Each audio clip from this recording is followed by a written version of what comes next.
기대하십시오. 브라이스 캐년입니다.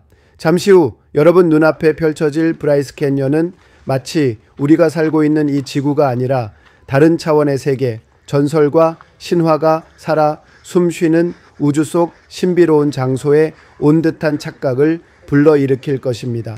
깎아지른 듯 솟아오른 수천 개의 후두, 마치 고대의 신들이 직접 깎아 세운 듯한 이 기묘한 바위 기둥들 사이를 걷다 보면 여기가 정말 지구 맞아 하는 생각이 절로 들죠.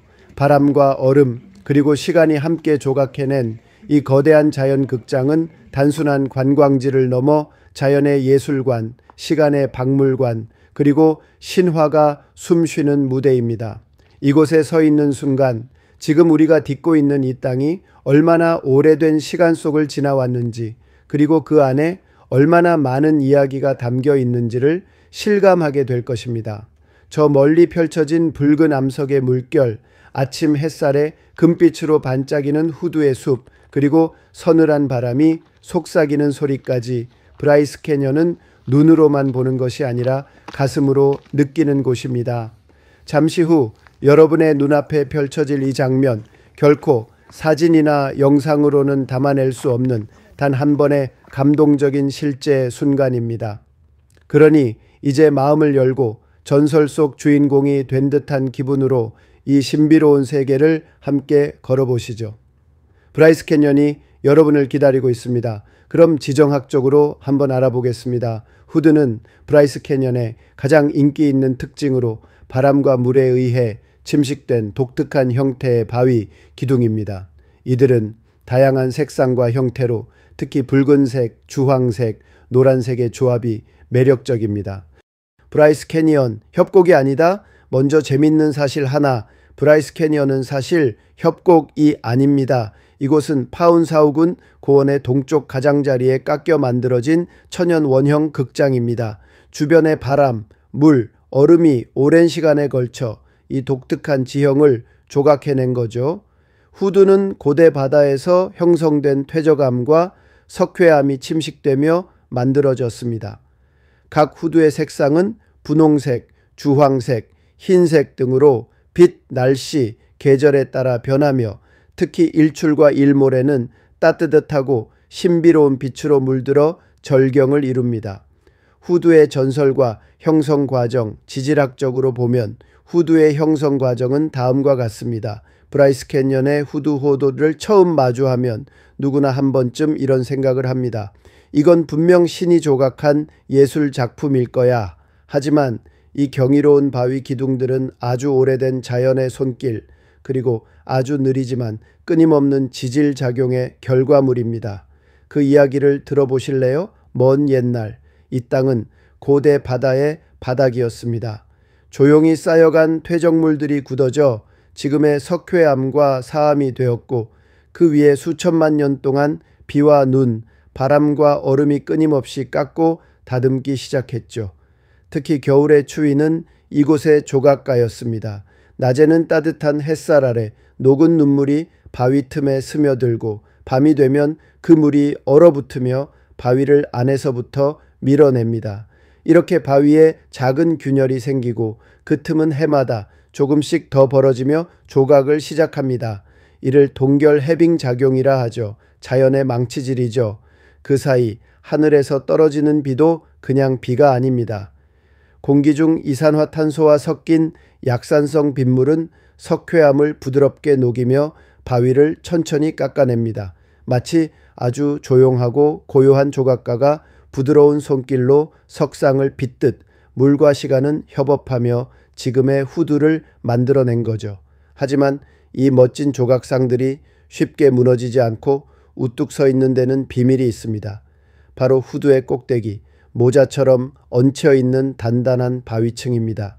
이걸 캡록이라고 부르는데요. 이 단단한 덮개가 바로 아래 연약한 암석을 보호해 주면서 오랜 시간 동안 바람과 물결 속에서도 형태를 유지할 수 있게 해주는 보호막 같은 존재입니다. 그렇게 해서 지금 우리가 보고 있는 이 수천 개의 후두들은 마치 전설 속 군대처럼 줄지어 서서 하늘을 올려다보고 있습니다. 어떤 것은 사람을 닮았고, 어떤 것은 기도하는 수도사 같고, 또 어떤 것은 고개 숙인 노인을 닮았지요. 그 모습들이 너무 다양하고 생생해서 원주민들은 예로부터 이곳을 옛날 나쁜 사람들이 마법에 걸려 돌로 변한 곳이라고 전했습니다.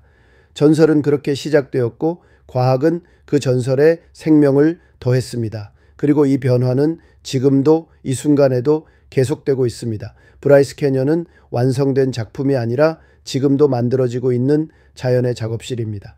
오늘 우리가 본 저 기둥은 몇 년 후, 몇백 년 후에는 다른 모습이 되어 있을지도 모릅니다. 다음 세대가 이곳을 다시 찾았을 때 또 다른 전설이 기다리고 있을지도 모르죠. 그러니 지금 이 순간 이 살아 숨쉬는 예술작품과 함께 걷는 우리 역시 자연이 쓰고 있는 위대한 이야기의 일부인 셈입니다. 브라이스 캐년의 독특한 후두는 단 한 번에 만들어진 것이 아닙니다. 수천만 년에 걸쳐 자연이 공들여 완성한 세 단계의 과정이 필요했습니다. 첫 번째 단계는 암석의 퇴적입니다. 지금으로부터 약 5천만 년 전 이 지역은 넓은 저지대의 호수와 범람원으로 이루어진 평야였습니다. 서쪽의 고지대에서 흘러든 강물은 모래, 진흙, 석회질 같은 미세한 입자들을 이곳에 쌓아놓았고 시간이 흐르면서 이들은 석회암, 사암, 이암, 배구암 같은 퇴적암으로 굳어졌습니다. 후두를 이루는 재료는 이 시절에 준비된 것입니다. 두 번째 단계는 땅의 융기입니다. 북미판과 패럴론판이 충돌하면서 지각 변동이 일어났고 이 과정에서 유타 일대의 콜로라도 고원이 점점 솟아오르게 됩니다. 그 결과 원래는 해수면 가까이에 형성되었던 브라이스 캐년의 바위들이 해발 2700m 이상의 고지대에 위치하게 되었습니다. 이처럼 높은 고도는 풍화작용이 일어나기에 딱 좋은, 말 그대로 자연이 바위를 조각하기에 완벽한 조건을 갖춘 환경이 되었습니다. 세 번째 단계는 풍화와 침식입니다. 브라이스 캐년은 연중 절반 이상이 영하와 영상 사이를 오가는 독특한 기후를 가지고 있습니다. 낮에 스며든 빗물이나 눈 녹은 물이 밤에 얼어 부피가 팽창하면서 바위를 안쪽에서부터 깨뜨립니다. 이 현상을 얼음쐐기라고 합니다. 또한 이 지역에 내리는 비는 약산성을 띠기 때문에 암석 속의 탄산칼슘을 서서히 녹이며 바위를 더욱 부드럽게 깎아냅니다. 바위의 재질에 따라 단단한 층은 오래 남고 약한 층은 쉽게 침식되며 그렇게 후두가 점차 형성되어 오늘날 우리가 감탄하는 독특한 기둥 모양으로 자라나게 되는 것입니다. 이처럼 브라이스 캐년의 한 기둥, 하나의 풍경 안에는 퇴적, 융기, 침식이라는 자연의 긴 이야기와 놀라운 인내가 깃들어 있습니다. 우리가 지금 보는 이 풍경은 아직도 완성되지 않은 현재 진행형의 작품입니다. 브라이스 캐년이라는 이름은 바로 사람의 이름입니다. 옛날 옛적 이곳 유타 고원의 깊은 산자락에 한 작은 목장이 있었습니다. 유타의 광활한 땅, 척박한 고원지대, 어딘가에 조용히 살아가던 한 남자가 있었습니다. 그의 이름은 에벤저 브라이스. 그는 몰몬교도였고 뛰어난 목수였으며 무엇보다도 한 여인을 진심으로 사랑한 남편이었습니다. 그의 아내는 조용하고 선한 여인이었지만 안타깝게도 의학으로 고치기 힘든 난치병을 앓고 있었죠. 점점 쇠약해져가는 아내를 바라보며 에벤저는 고민에 빠졌습니다. 하늘은 왜 이렇게 착한 여인에게 이런 시련을 주는가? 내가 해줄 수 있는 게 무엇일까? 그러던 어느 날 에벤저는 결심합니다. 그렇다. 세상에서 가장 아름다운 자연의 품을 찾아가자. 그곳에 가면 내 아내의 고통이 조금이라도 잊힐 수 있을지 몰라. 그는 손수나무를 깎아 지금으로 말하면 작은 캠핑카 같은 여행 마차를 만들었습니다. 일명 트러블러 추렐라를 만들었지요.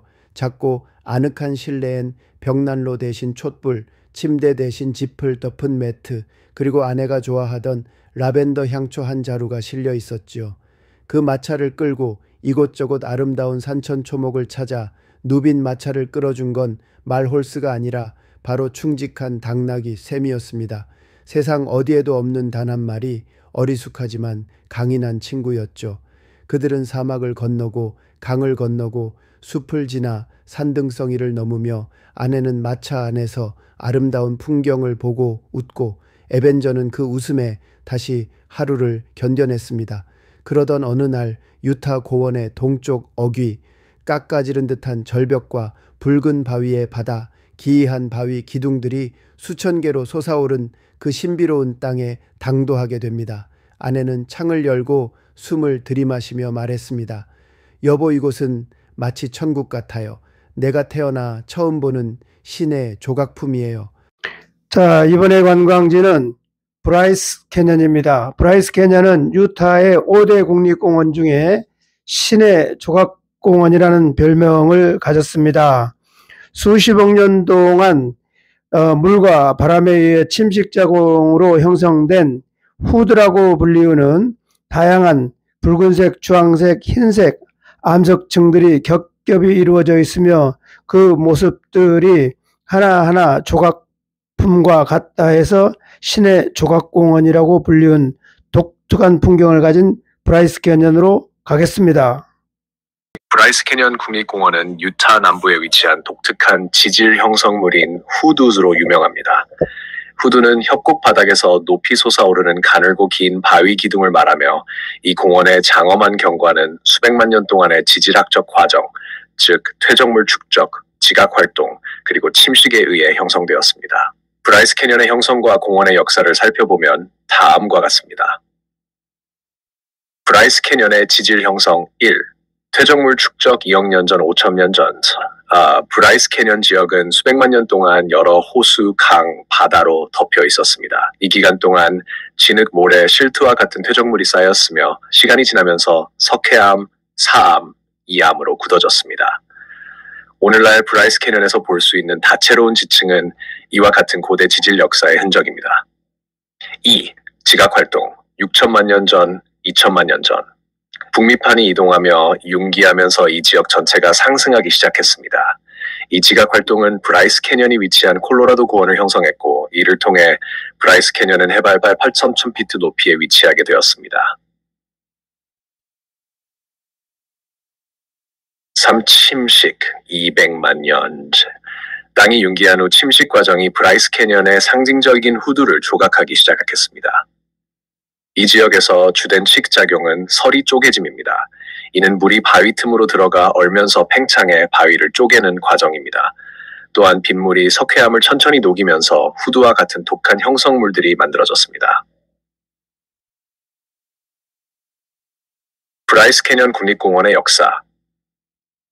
원주민 역사. 유럽인 정착자들이 도착하기 전 이 지역에는 파이우트와 같은 원주민들이 거주하고 있었습니다. 파이우트족은 후드를 전설의 사람들이 잘못을 저질러 돌로 변한 것으로 믿었으며 이는 그들의 구전 역사에 반영되어 있습니다. 2. 유럽인의 탐험 1800년대 후반 19세기 후반 유럽 출신 정착자들이 브라이스 캐년 지역을 탐험하기 시작했습니다.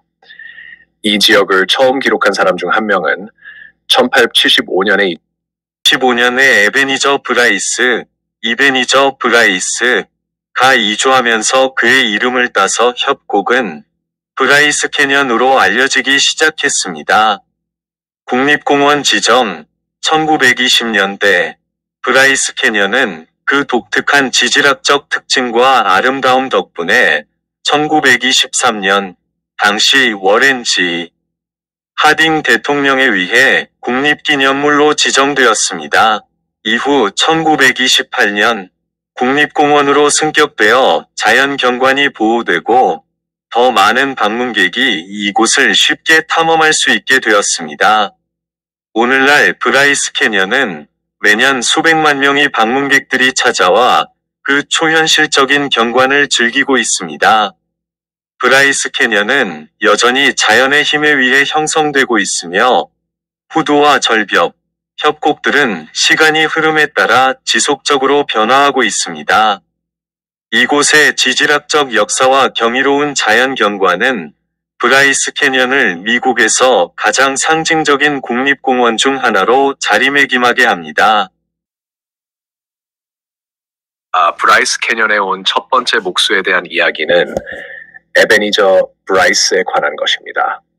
브라이스 캐년의 이름은 바로 이 사람의 이름을 따서 지어졌습니다. 에베니저 브라이스는 스코틀랜드 출신 이민자이자 목수였으며 19세기 후반에 유타 남부로 이주하게 됩니다. 그의 브라이스 캐년으로의 여정은 개척 정신과 건축 기술에서 시작되었으며 이는 이 지역의 발전에 큰 영향을 미쳤습니다. 브라이스 캐년으로의 여정 1875년 에베니저 브라이스와 그의 아내 메리는 현재 유타주의 트로픽이라는 마을 근처에 정착했습니다. 그들은 이전에 유타와 애리조나의 다른 지역에 살았지만 이 외딴 지역의 거친 아름다움에 이끌려 이곳에 머물게 되었습니다. 에베니저는 목수로서 이 지역의 초기 정착민들이 살아가는 데 있어 매우 중요한 역할을 하게 됩니다.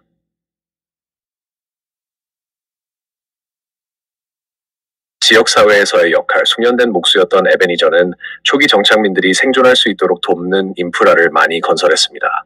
그가 만든 가장 유명한 작업 중 하나는 관계 시스템이었는데 이는 인근 파리아가에서 물을 끌어와 농지에 공급할 수 있도록 한 것입니다. 이 프로젝트는 이 지역의 농부들에게 매우 중요했으며 건조한 기후 속에서 농작물 재배에 필요한 물을 제공했습니다. 에베니저는 자신의 집, 헛간, 그리고 다른 건물들을 직접 지었고 이는 이 지역의 성장과 지속 가능성에 기여했습니다. 그의 실용적인 기여는 지역사회에서 큰 존경을 받았습니다. 브라이스 캐년의 이름 유래, 에베니저. 브라이스는 그의 가족을 부양하고 지역사회를 돕는 데 집중했지만 브라이스 캐년의 장엄한 경관은 이곳에 살던 사람들에게 깊은 인상을 남겼습니다. 사람들은 에베니저의 집과 가까운 이 지역을 브라이스의 협곡이라고 부르기 시작했습니다. 그는 겸손했지만 이 이름은 점차 널리 퍼졌습니다. 브라이스 자신은 이 협곡을 단순히 소를 잃어버리기 딱 좋은 곳이라고 불렀다고 전해집니다. 이는 가파른 절벽과 험난한 지형 때문에 소를 몰기가 어려웠다는 점에서 나온 말입니다. 유산 에베니저 브라이스는 1880년에 이 지역을 떠나 애리조나로 이주했지만 브라이스 캐년이라는 이름은 남아 있었습니다. 수십 년 후 이 지역의 아름다움이 국가적인 차원에서 인정받아 1923년에 브라이스 캐년은 국립기념물로 지정되었고 1928년에는 국립공원으로 승격되었습니다. 에베니저 브라이스가 목수이자 개척자로서 남긴 유산은 오늘날에도 브라이스 캐년이라는 이름을 통해 이어지고 있으며 그는 남유타 초기 정착에 실질적으로 기여한 인물로 기억되고 있습니다. 브라이스 캐년에 관한 재미있는 전설 중 하나는 수세기 동안 이 지역에 살아온 파유트 원주민들로부터 전해져 내려옵니다. 그들의 전통 이야기에서는 브라이스 캐년의 높고 가느다란 바위 기둥인 후두드가 실제로는 나쁜 행동을 하다가 돌로 변한 고대 사람들로 여겨집니다. 파유트 전설, 전설의 사람들.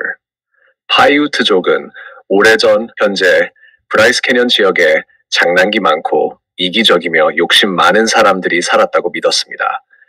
이 전설의 사람들은 자신들의 목 이상의 음식을 차지하고 다른 사람들을 돕지 않았으며 아주 나쁜 이웃처럼 행동했습니다.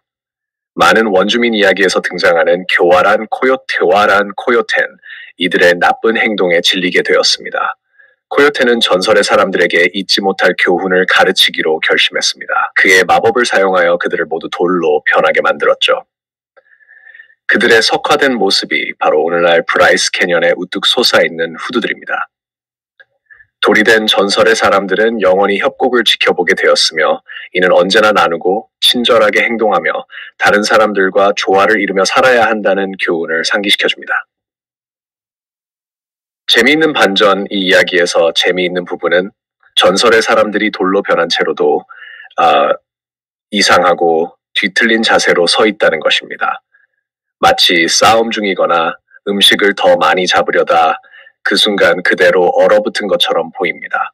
파유트족은 이 이기적인 사람들이 너무 바빠서 돌로 변하는 것도 알아차리지 못하고 계속 싸우거나 음식을 먹고 있었을 거라고 농담을 하곤 했습니다.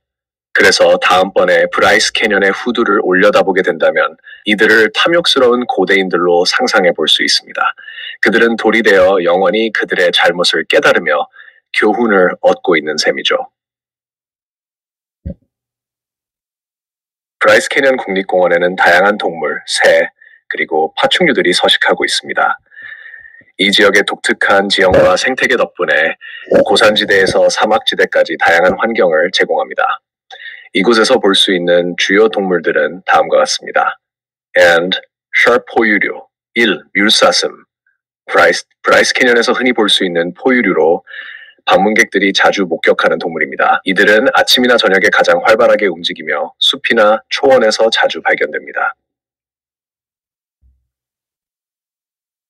가을에는 엘크가 번식기를 맞아 소리를 내며 공원을 돌아다닙니다. 3. 흑곰. 브라이스 캐년에서 드물게 볼 수 있지만 여전히 중요한 포식자입니다. 이들은 주로 숲이 우거진 지역에서 서식하며 먹이를 찾기 위해 계곡을 돌아다닙니다. 4. 북미 붉은 다람쥐. 이 작은 포유류는 숲속에서 자주 발견되며 나무 열매나 씨앗을 먹습니다. 5. 코요테. 주로 야행성이며 때때로 일출이나 일몰 때 목격되기도 합니다. 세일. 미국 대머리 독수리. 브라이스 캐년의 하늘을 날며 웅장한 모습을 자주 볼 수 있는 대형 맹금류입니다. 특히 바위 절벽에서 둥지를 들고 사냥하는 장면을 볼 수 있습니다. 3. 흰목딱딱새. 밝은 파란색 깃털을 가진 이 새는 고산지대에서 자주 발견됩니다. 숲속에서 활동하며 작은 곤충과 씨앗을 먹습니다. 5. 노랑 꼬리딱새. 아름다운 색을 가진 새로 봄과 여름에 공원에서 쉽게 볼 수 있습니다. 파충류. 1. 서부방울뱀. 사막지대와 고산지대 사이에서 발견될 수 있는 독사입니다. 보통 사람이 다가가면 경고 소리를 내며 공격적인 행동을 보이지 않으려 합니다. 2. 도마뱀. 여러 종류의 도마뱀이 브라이스 캐년에 서식하고 있으며 특히 이 대담 도마뱀과 도마뱀 부치 등이 자주 관찰됩니다. 3. 카터바들까뱀. 주로 물가나 습지 근처에서 발견되며 무해한 뱀으로 작은 곤충이나 개구리를 잡아먹습니다. 양서류인 붉은 얼룩 개구리. 물 가까운 곳에서 자주 발견되며 특히 비가 온 후에 활동이 활발합니다. 2. 줄무늬 개구리. 소리가 크게 나는 이 개구리는 늪지나 작은 연못 근처에서 발견됩니다. 브라이스 캐년의 독특한 생태계는 다양한 동물들이 공존하는 환경을 제공합니다. 공원을 탐방할 때에는 이 동물들을 존중하고 거리를 두며 자연을 감상하는 것이 중요합니다. 브라이스 캐니언 협곡이 아니다. 먼저 재밌는 사실 하나. 브라이스 캐니언은 사실 협곡이 아닙니다. 이곳은 파운사우군 고원의 동쪽 가장자리에 깎여 만들어진 천연 원형 극장입니다. 주변의 바람, 물, 얼음이 오랜 시간에 걸쳐 이 독특한 지형을 조각해낸 거죠. 후두는 고대 바다에서 형성된 퇴적암과 석회암이 침식되며 만들어졌습니다. 각 후두의 색상은 분홍색, 주황색, 흰색 등으로 빛, 날씨, 계절에 따라 변하며 특히 일출과 일몰에는 따뜻하고 신비로운 빛으로 물들어 절경을 이룹니다. 후두의 전설과 형성 과정, 지질학적으로 보면 후두의 형성 과정은 다음과 같습니다. 브라이스 캐년의 후두 호도를 처음 마주하면 누구나 한 번쯤 이런 생각을 합니다. 이건 분명 신이 조각한 예술 작품일 거야. 하지만 이 경이로운 바위 기둥들은 아주 오래된 자연의 손길, 그리고 아주 느리지만 끊임없는 지질 작용의 결과물입니다. 그 이야기를 들어보실래요? 먼 옛날 이 땅은 고대 바다의 바닥이었습니다. 조용히 쌓여간 퇴적물들이 굳어져 지금의 석회암과 사암이 되었고 그 위에 수천만 년 동안 비와 눈, 바람과 얼음이 끊임없이 깎고 다듬기 시작했죠. 특히 겨울의 추위는 이곳의 조각가였습니다. 낮에는 따뜻한 햇살 아래 녹은 눈물이 바위 틈에 스며들고 밤이 되면 그 물이 얼어붙으며 바위를 안에서부터 밀어냅니다. 이렇게 바위에 작은 균열이 생기고 그 틈은 해마다 조금씩 더 벌어지며 조각을 시작합니다. 이를 동결 해빙 작용이라 하죠. 자연의 망치질이죠. 그 사이 하늘에서 떨어지는 비도 그냥 비가 아닙니다. 공기 중 이산화탄소와 섞인 약산성 빗물은 석회암을 부드럽게 녹이며 바위를 천천히 깎아냅니다. 마치 아주 조용하고 고요한 조각가가 부드러운 손길로 석상을 빗듯 물과 시간은 협업하며 지금의 후드를 만들어낸 거죠. 하지만 이 멋진 조각상들이 쉽게 무너지지 않고 우뚝 서 있는 데는 비밀이 있습니다. 바로 후드의 꼭대기, 모자처럼 얹혀 있는 단단한 바위층입니다. 이걸 캡록이라고 부르는데요. 이 단단한 덮개가 바로 아래 연약한 암석을 보호해 주면서 오랜 시간 동안 바람과 물결 속에서도 형태를 유지할 수 있게 해주는 보호막 같은 존재입니다. 그렇게 해서 지금 우리가 보고 있는 이 수천 개의 후드들은 마치 전설 속 군대처럼 줄지어 서서 하늘을 올려다보고 있습니다. 어떤 것은 사람을 닮았고 어떤 것은 기도하는 수도사 같고 또 어떤 것은 고개 숙인 노인을 닮았지요. 그 모습들이 너무 다양하고 생생해서 원주민들은 예로부터 이곳을 옛날 나쁜 사람들이 마법에 걸려 돌로 변한 곳이라고 전했습니다. 전설은 그렇게 시작되었고 과학은 그 전설에 생명을 더했습니다. 그리고 이 변화는 지금도 이 순간에도 계속되고 있습니다. 브라이스 캐년은 완성된 작품이 아니라 지금도 만들어지고 있는 자연의 작업실입니다. 오늘 우리가 본 저 기둥은 몇 년 후, 몇백 년 후에는 다른 모습이 되어 있을지도 모릅니다. 다음 세대가 이곳을 다시 찾았을 때 또 다른 전설이 기다리고 있을지도 모르죠. 그러니 지금 이 순간 이 살아 숨쉬는 예술작품과 함께 걷는 우리 역시 자연이 쓰고 있는 위대한 이야기의 일부인 셈입니다. 브라이스 캐년이라는 이름은 바로 사람의 이름입니다. 옛날 옛적 이곳 유타 고원의 깊은 산자락에 한 작은 목장이 있었습니다. 유타의 광활한 땅, 척박한 고원지대, 어딘가에 조용히 살아가던 한 남자가 있었습니다. 그의 이름은 에벤저 브라이스. 그는 몰몬교도였고 뛰어난 목수였으며 무엇보다도 한 여인을 진심으로 사랑한 남편이었습니다. 그의 아내는 조용하고 선한 여인이었지만 안타깝게도 의학으로 고치기 힘든 난치병을 앓고 있었죠. 점점 쇠약해져가는 아내를 바라보며 에벤저는 고민에 빠졌습니다. 하늘은 왜 이렇게 착한 여인에게 이런 시련을 주는가? 내가 해줄 수 있는 게 무엇일까? 그러던 어느 날 에벤저는 결심합니다. 그렇다. 세상에서 가장 아름다운 자연의 품을 찾아가자. 그곳에 가면 내 아내의 고통이 조금이라도 잊힐 수 있을지 몰라. 그는 손수나무를 깎아 지금으로 말하면 작은 캠핑카 같은 여행 마차를 만들었습니다. 일명 트러블러 추렐라를 만들었지요. 작고 아늑한 실내엔 벽난로 대신 촛불, 침대 대신 짚을 덮은 매트, 그리고 아내가 좋아하던 라벤더 향초 한 자루가 실려 있었지요. 그 마차를 끌고 이곳저곳 아름다운 산천초목을 찾아 누빈 마차를 끌어준 건 말홀스가 아니라 바로 충직한 당나귀 샘이었습니다. 세상 어디에도 없는 단 한 마리 어리숙하지만 강인한 친구였죠. 그들은 사막을 건너고 강을 건너고 숲을 지나 산등성이를 넘으며 아내는 마차 안에서 아름다운 풍경을 보고 웃고 에벤저는 그 웃음에 다시 하루를 견뎌냈습니다. 그러던 어느 날 유타 고원의 동쪽 어귀, 깎아지른 듯한 절벽과 붉은 바위의 바다, 기이한 바위 기둥들이 수천 개로 솟아오른 그 신비로운 땅에 당도하게 됩니다. 아내는 창을 열고 숨을 들이마시며 말했습니다. 여보, 이곳은 마치 천국 같아요. 내가 태어나 처음 보는 신의 조각품이에요. 샌프란시스코 산호세에서 매주 월요일 출발하는 미국 서부 5대 캐년 로스앤젤레스 4박 5일 투어를 소개합니다. 매주 월요일 출발 샌프란시스코 델리시티